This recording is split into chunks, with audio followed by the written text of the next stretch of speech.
Let's be honest. You are smart, girl. You are dope as hell, a true expert. You know what you need to do, but you just don't. And that's not a confusion thing. It's not always about a lack of clarity. I really think deep down we know what we know. It's that moment right after clarity where fear shows up and you back off, right? And if you know me, I talk a lot about fear and courage over fear. And it's so important to me because I see it at every level, from women who are just getting started to women leading teams, managing millions, running entire organizations. Confidence does not cancel out doubt. And the hesitation right there, that's the part that's quietly costing you time, opportunities, and yes, money. So today, I want to bring your attention to what to actually do in that moment. And I'm probably talking to myself as much as I'm talking to you, okay? When you know what to do, but you feel yourself pulling back, right? Because that is such a thing. Let's go. One, two, three, four. If you're new here, which you shouldn't be by now, but if you are, welcome. My name is Amanda Fludd, and I help high achieving Black women calm the chaos, heal the patterns, and execute at the level they're actually capable of in business, in leadership, and in life. And it's really just my joy. And today we're getting into why you keep hesitating and how to finally move through it. All right. Our mind, another place I love to hang out, it's really the great equalizer. And I say that because it doesn't really matter who you are. If you are like the worker bee or the CEO, believe me, brilliant people understand the value of their mindset in relation to success. And everyone struggles with things like overthinking, doubt, anxiety, the worries, all of that, right? The beginner is thinking, am I good enough? The one with experience is thinking, what if this doesn't work out? And the leader might be thinking, what if I mess this up or I don't have all the answers? Different levels, same interruption. This is why the work of renewing your mind is not optional, because your thoughts will talk you out of the very thing that you prayed for. Let me show you how you know you're sitting on your gift. You might get an idea, like I said, I think a little bit earlier, a little while ago, you already know what you know because it's in your heart. It's that thing that gets you excited. It's that thing that you can do without even thinking about it. It's probably even hard to pinpoint it because a lot of you just do it so well anyway. But then listen to how other people talk about it, because that's going to be a cue for you, right? But typically you have that thing already. And for whatever reason, you disregard it or you immediately put it aside because we'll get to the because, but how it may look like or what it may look like when you put it aside. It could be, maybe you spent time brainstorming something, the project, the idea, but you find yourself overthinking the next step instead of taking it. You kind of wait to feel ready to move, right? You wait to feel, like you have all the resources or the people. It's not the right time yet, right? And this I know too, because I've done it. It's a recurrent theme in the many women that I've seen. I think hundreds of women at this point who I've worked with in whatever capacity, whether coaching or deeply in therapeutic work. It's not just me, it's y'all too. All right. Y'all have done it too. And I think the thing that we tend to avoid that I see over and over is usually the exact same thing that we need to lean into. Fear is really what shows up in that space, and fear is it's avoidance, whether subtle or loud. But fear is actually not the problem, friend. It's what you do after that fear shows up. See, what happens is fear hits your system, your body has a reaction, and then the mind starts spinning and you just go offline. You pause, you delay, you forget, you distract, you doom scroll, you plan a little bit longer, you put the thing aside. Like sometimes it's not always about like productivity, or it's not always about like motivation. Sometimes it's just fear. It's fear that's operating in a way that it just takes the mind offline, and you just can't access the information and the courage that you need to keep going. And we're going to get to that too, because you can do it. And I want to tell you how. So I think within the process, the goal is to stay online, even while fear is present, even while anxiety, worry, overwhelm is present, right? Like that's always going to be a part of life. And for some of us, we're also hardwired to experience that more than others. So we're not going to take it away, but we're going to certainly teach you how to work with it. So the next time fear or whatever your thing is shows up, don't ask, should I do this? Or am I the one for this? Or say maybe later. Don't put it aside for later. Stay with it. Lean into that thing and ask, what is the next small step I can take while feeling what I feel? Now, once you know your gift, it has to move. You can't keep putting aside the work that you are meant to do, that you are positioned to do, that you have been called to do. Okay. And movement means sharing. And I want to give you 3 ways to stop sitting on that thing and actually start showing up, right? And the first is just going to be to do what I'm doing right now, which is to talk about it. Girl, talk it out. And in a low pressure way, like you may not be ready to do a whole podcast and YouTube and be on socials and all of those things, but start with a voice note, right? Record yourself on your phone. If you're ready to level up, do like a Instagram live or Facebook live, just go live, or record yourself on your phone under the video aspect, do that. Right. It doesn't have to be perfect. I think it's about practicing. Start with your talking points, figure out the core things that matter to you, what you want to share about the thing that you do, and just start practicing that for yourself instead of just thinking about it. At least that could be the next step for you if you're further along. Go live. You're further along, post the thing. You're further along, start reaching out to people to talk and speak at different places. Stop sitting and waiting. The second thing I would say is teach one small piece of what you do. You don't have to give everything. And honestly, most times people will be impressed with like 1% of you, and they don't even need your whole capacity. So you don't need to give the full framework, the full understanding. What's one thing someone can do today because of you, the work that you do, which you understand? That's enough to start. Okay. And third, right? So we've talked about where to start, which is just kind of really doing the thing, but maybe in a less a way that doesn't produce as much pressure for you, which will heighten that fear and make you shut down a little bit more. Just kind of start in your car, start in your bathroom, just start with your phone, just start, right? And then we just share that, start talking about the thing because you want to get used to that anyway. Pick one part of what you do and talk about it. And now the third thing is to create a rhythm around that. So you don't depend on things like motivation, right? Motivation, it'll come.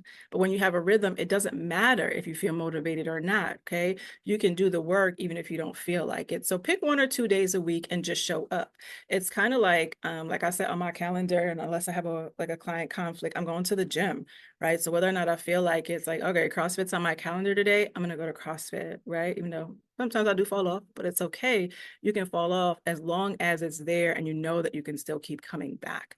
And this is how we build consistency, and consistency builds confidence. And that's where you start to see results, not the other way around. It's not that I have to be motivated and like magically be consistent to see results. Girl, just start with that one small thing.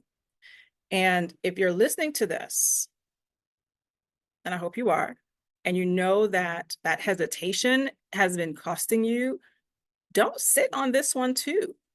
Okay, think about how all this is resonating with you and what you want to do and what your next step is. And maybe your next step is, I'm going to come hang out with Amanda and her community, right? Because I got a dope one, the Couch to Business Collective, where we show up for each other. Okay.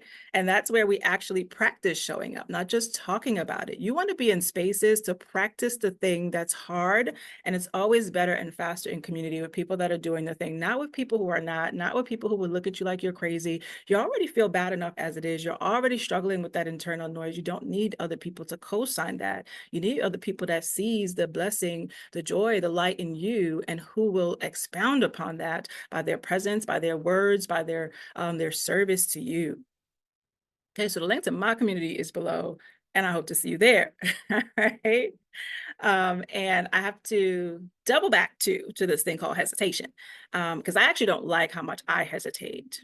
And I know that might be surprising because, depending on how you see me, it may look like, yes, I'm visible. Yes, I show up. Yes, I coach and all of this. But if I'm grading myself, honestly, girl, I'm probably sitting at a C plus. And not because I don't know what to do, but because there's still moments where I pull back when I should lean in. So I'm not saying it won't happen, right? I sometimes don't respond to things in time, and I've definitely missed opportunities. There are things sitting in my inbox right now that I need to respond to. And I know that's the fear operating, right? I'll do more thinking and brainstorming than following through. And that, friend, is the hesitation, it's the avoidance, it's the fear. Some of us are just better in that space. There's some people who are like, we're just going to jump into it and think about it later. And there's some people who it's like, we have to think so much and observe and get all the details and really get all the information to protect ourselves from what we feel will happen, the fear of what we think will happen. But sometimes we've conditioned ourselves to do that so well, we do it too much. And that's me. Right? So now I want you to think about you. What would you rate yourself right now in terms of your execution? If you're watching this, drop it in the comments. If you're listening, just be real with yourself. This is why, again, I value community so much and a place to build the same consistency that I'm talking about. Okay.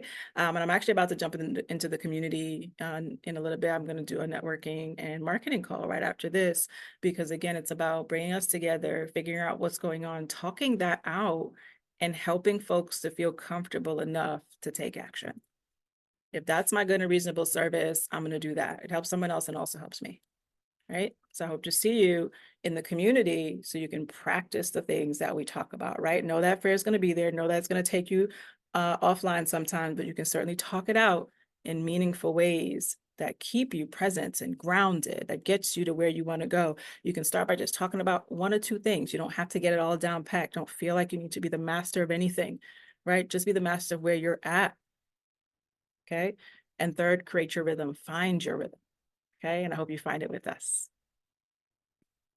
Now, for my Grace Growth and Business podcast listeners, there's always a story behind the hesitation, and I encourage you to work on yours.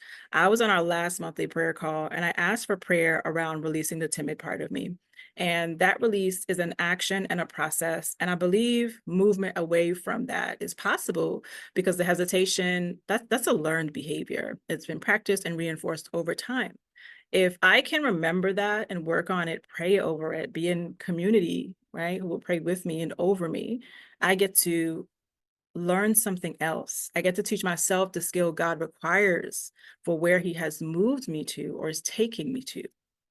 So what I'm doing to move from a C plus to something higher, because I am actively working, that may also help you through the fear and may help you from sitting on your gifts, is first, I'm using the rooms that I'm already in. Right. So I'm not at this beginner place of talking. So I've got to push in a little bit more. And I'm not waiting for new opportunities. I'm showing up differently in the spaces I already have. I'm really evaluating where have I been smaller than I need to be and creating new thoughts and actions around that. I'm also leaning into vulnerability, right? I'm like telling y'all all my secrets here. I hope you're listening, girl. And vulnerability especially is hard. And y'all know it's tough. Letting people actually see you or see me while building, like I'm learning how to do that.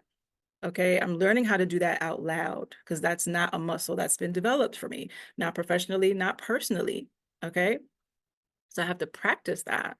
I have to foster grace and permission in a space that feels so uncomfortable at times. Right. But I'm studying that as a skill and I'm learning, I'm reading more, putting more into practice to build confidence and competence. A book I'm actively actually working through is called The Artist's Way.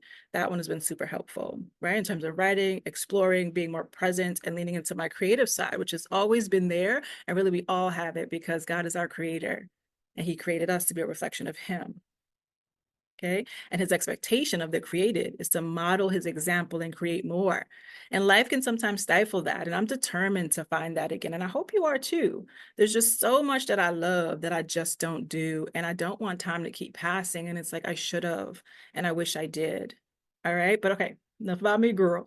Let me bring this back to you or sir, because we don't just listen here, guys. Like we apply. So here's your homework. First, I want you to rate yourself, A through F, on taking action and showing up for yourself, okay? Find your hesitation point and where do you consistently pull back? If you know that girl or guy or person, you're already halfway ahead of the game, all right? And this week, I want you to choose one action that leans in, okay? Oh, I hear my doorbell. My client is here. So I'm gonna go through this real fast, all right? So I want you to talk back to the opportunity. Find the action, lean in, and talk yourself back into the opportunity. Okay, what's one place where you're going to show up, even if it feels uncomfortable? Figure out what that is. I know what it is for me. Okay, we love discomfort here. It's a sign of where you need to be. It's a great growth space. If you lean into that pressure, it'll encourage you to shift and grow into the direction that you need. right? And besides, the goal is to become someone who can move with the fear. So part of that discomfort is part of that fear, is part of that space, but that's not what we're going to focus on. Okay. And if you keep practicing that, noticing and being present and leaning in anyway, you won't just stop sitting on your gift. You'll start building something with it, right? You'll allow God to shape you. You'll ask questions like, God, where do you want me to be? What is this meant for? What is the purpose of this? Right? So stop thinking so hard. Don't be so afraid, or be afraid, but do the thing. Okay, then go do the next thing and allow it to compound over time. That's it. All right. So until we connect again, share this episode with two people. I'm Amanda Fludd. It's been good. Today was good. And I'm so glad I got to do it with you.